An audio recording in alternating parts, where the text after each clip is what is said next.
శ్రీలంక శుభారంభం చేసింది. న్యూజిలాండ్ జట్టు బోనీ కొట్టింది.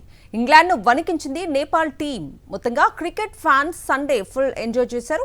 టీ20 వరల్డ్ కప్ లో భాగంగా ఆదివారం 3 మ్యాచ్లు రసవత్తరంగా సాగాయి. బ్యాటింగ్ లో భారీ స్కోర్ చేయలేకపోయినా బౌలర్లు పట్టుదల ప్రదర్శించడంతో టీ20 ప్రపంచ కప్ లో శ్రీలంక శుభారంభం చేసింది.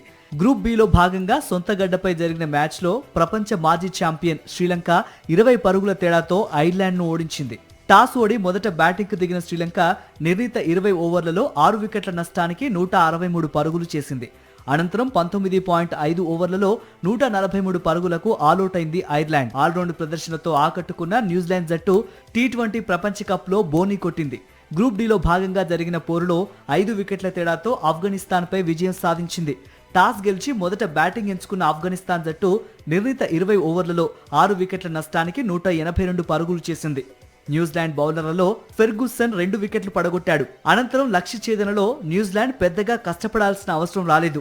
17.5 ఓవర్లలో 5 వికెట్ల నష్టానికి 183 పరుగులు చేసి విజయం ఖాతాలో వేసుకుంది. 2 సార్లు ఛాంపియన్ గా నిలిచిన ఇంగ్లాండ్ జట్టును వణికించింది నేపాల్. చివరి బంతి వరకు నువ్వా నేనా అన్నట్టు సాగిన మ్యాచ్ లో ఇంగ్లాండ్ 4 పరుగుల తేడాతో గట్టెక్కింది. నేపాల్ విజయానికి చివరి ఓవర్లో 10 పరుగులు అవసరం కాగా అప్పటి వరకు చక్కటి షాట్లాడుతూ జట్టులో ఆశలు రేపిన లోకేష్ బామ్ శామ్ కరణ్ వేసిన ఆఖరి ఓవర్లో భారీ షాట్లు ఆడలేకపోయాడు. ఫలితంగా చావు తప్పి కన్ను లొట్టపోయినట్లు ఇంగ్లాండ్ 4 పరుగులతో గెలిచి ఊపిరి పీల్చుకుంది.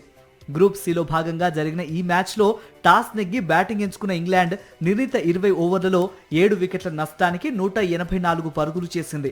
అనంతరం లక్ష్య ఛేదనలో నేపాల్ 20 ఓవర్లలో 6 వికెట్లకు 180 పరుగులు చేసింది.